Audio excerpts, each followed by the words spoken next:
Norwegen, Winter und Meer. Der Atlas wird winterready und anstatt weiter in Norden fahren wir zuerst mal Richtung Süden.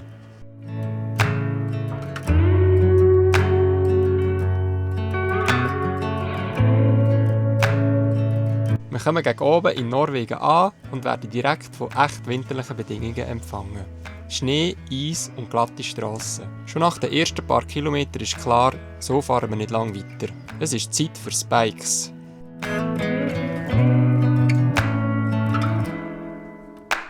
Wo es draussen langsam dunkel wird, tue ich schon mal die Spikes vorbereiten.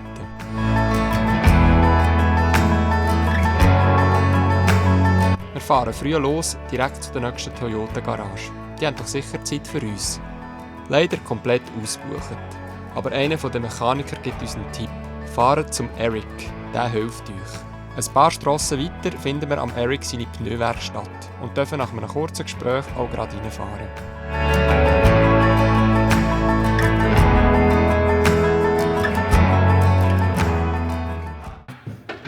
Er meint, das dauert sicher 4 Stunden. Also legen wir los. Redet ab und Spikes hineinschrauben.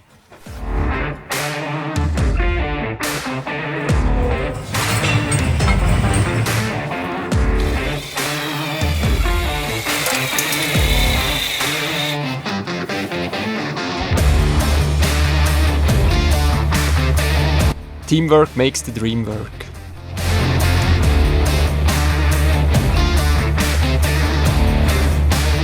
Wir kommen super voran und schon gleich steht der Atlas wieder auf seinen gespikten Rädern. Mit richtig Grip für alles, was noch kommt.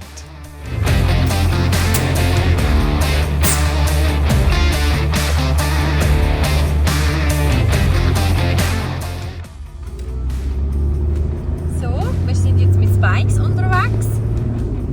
Wir sehen hier die Zeit, 10:46 9:07 haben wir angefangen. Das heisst, etwa 1,5 Stunden haben wir gehabt. In der Garage haben sie gesagt, ja, also die 4 Stunden sind dann auch etwa fertig. Wir sind schon gut.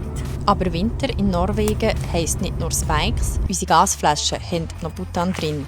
Und das ist nicht so ideal, wenn es so kalt ist. Darum fahren wir weiter in die nächste Werkstatt und tauschen auf Propan. Jetzt sind wir wirklich bereit.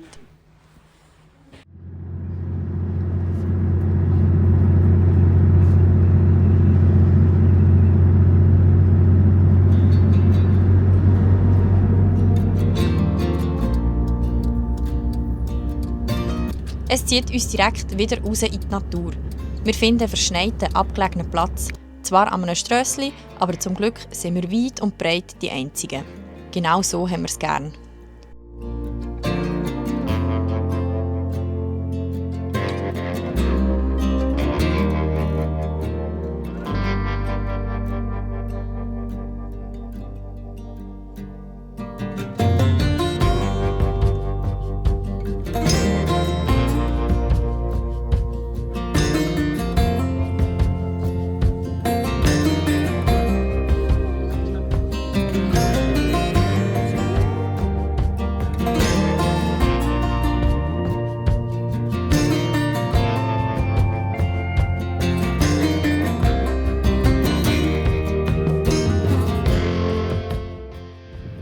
In der Nacht schneit es kräftig.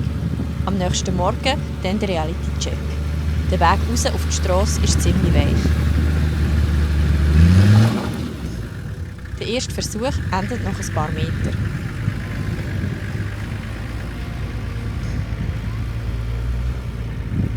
Beim zweiten Anlauf dann mit etwas mehr Schwung und dann geht es ganz easy.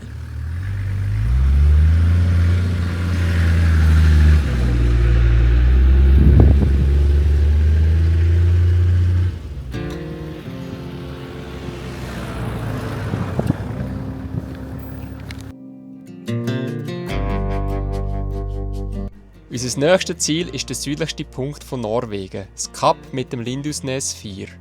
Über die kurvige Küstenstrasse fahren wir Richtung Leuchtturm.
Ab jetzt gibt es nur noch eine Richtung, nach Norden.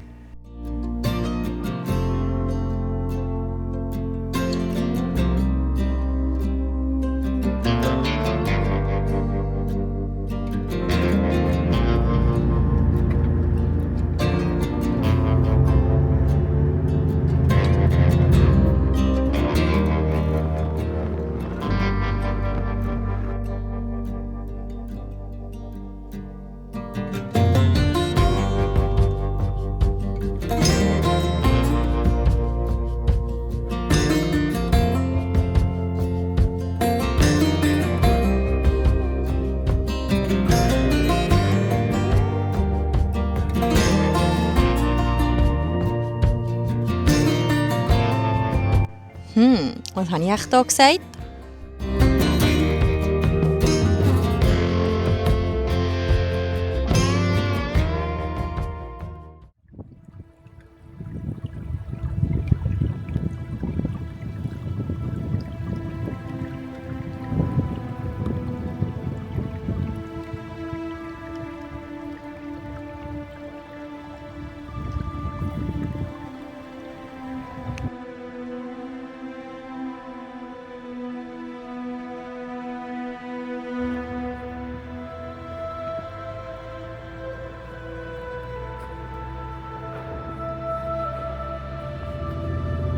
Ein paar Tage später biegen wir in ein kleines Waldstück ab. Schmale, unbefestigte Wege. Es fühlt sich ein bisschen an wie in einer anderen Welt.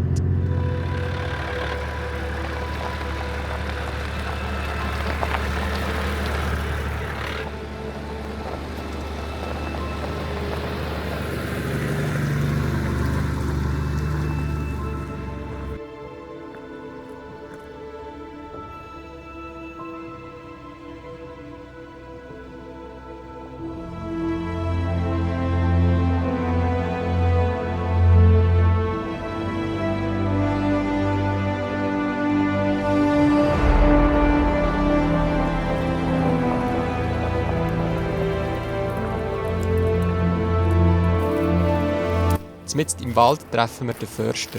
Wir fragen vorsichtig, ob wir echt hier übernachten dürfen. Er lacht nur und meint, das ist kein Problem. Ab dem Frühling aber wird das Campen hier verboten sein. Zu viele Leute, die hier Abfall liegen. Einfach schade.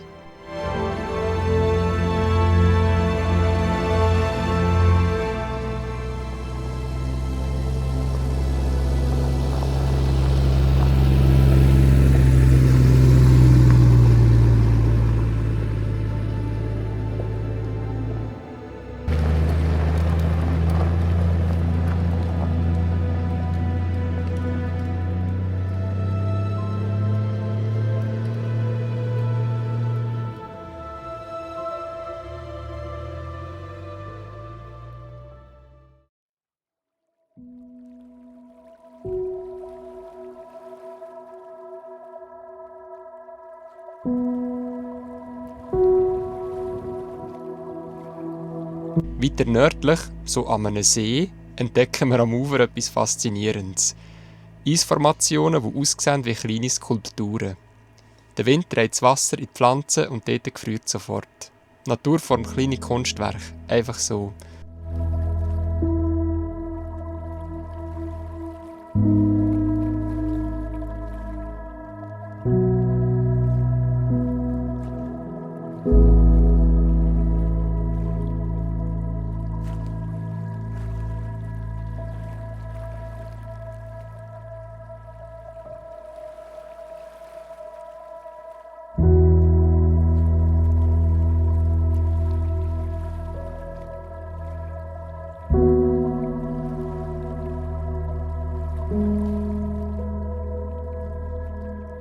So unerwartete Momente sind oft die schönsten.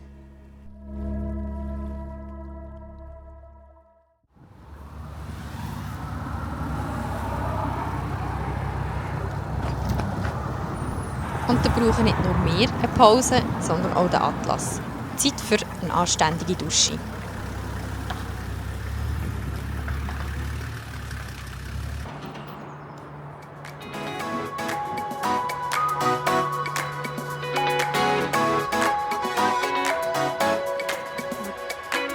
einmal den Winterdreck und Salz abspülen.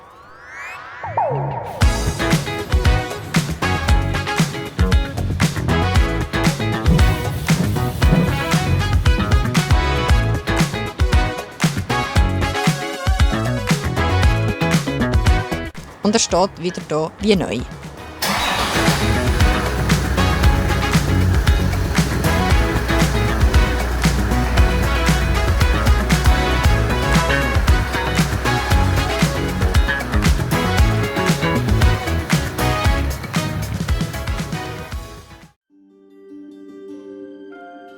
Am Frafjord treffen wir auf Norweger, die gerade draussen zu Mittag essen.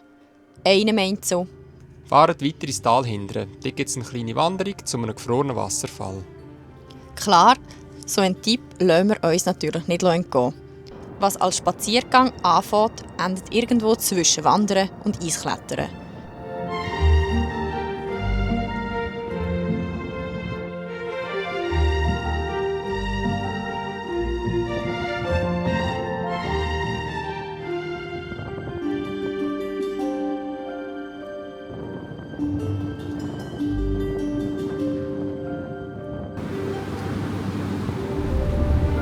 Der Wind reisst an uns, der Weg ist spiegelglatt und wir müssen jeden Schritt bewusst setzen.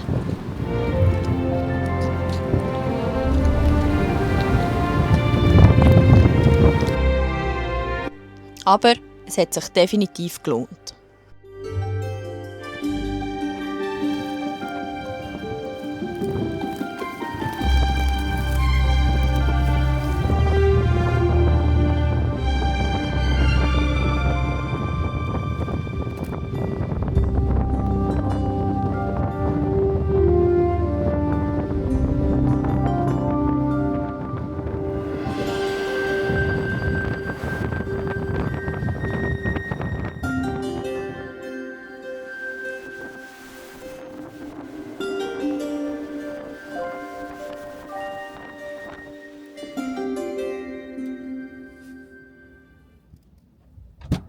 Schätzer, schau mal, etwas für Hai gefunden.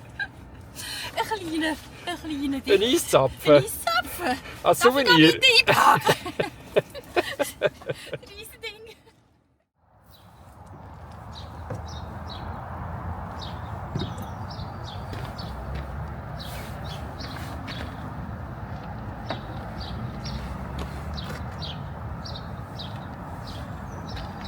Das eigentliche Highlight dieser Etappe kommt aber erst noch. Die Winterwanderung zum Preikestuhlen. Im Sommer laufen sie hier zu Tausenden auf. Im Winter sind wir mit Guide allein unterwegs. Schon der Aufstieg ist anspruchsvoll. Vereiste Passagen, Schnee und kurze Kletterpartien. Ohne anständige Spikes an den Schuhen würde hier nicht viel gehen. Gut haben wir nicht nur den Atlas, sondern auch unsere Schuhe entsprechend ausgerüstet.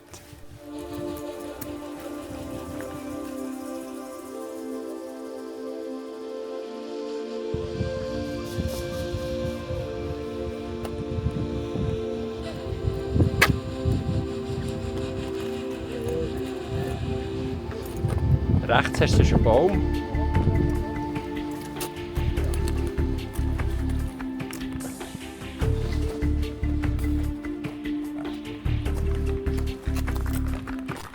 Es ist echt ein bisschen ungewohnt, mit Spikes übers Eis zu laufen. Aber Schritt für Schritt schaffen wir uns vorwärts.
Und dann haben wir es geschafft.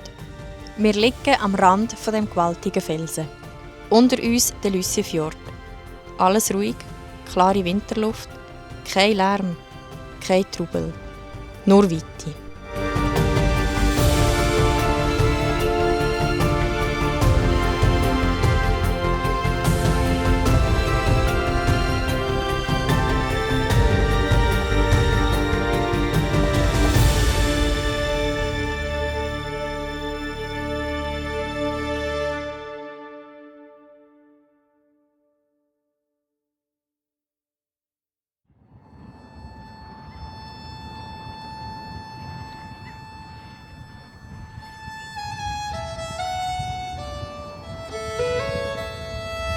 Zum Abschluss fahren wir noch nach Stavanger und besuchen Sverd i Fjell, die 3 Schwerter im Fels.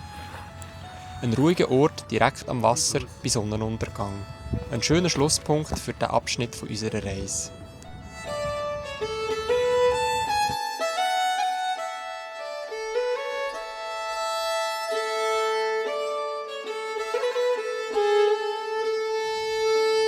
Norwegen hat uns ab dem ersten Abend gefordert und uns mit wunderschöner Natur belohnt.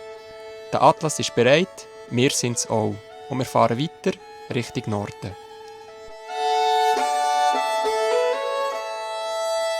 Schön, dass du dabei warst. Bis zum nächsten Mal.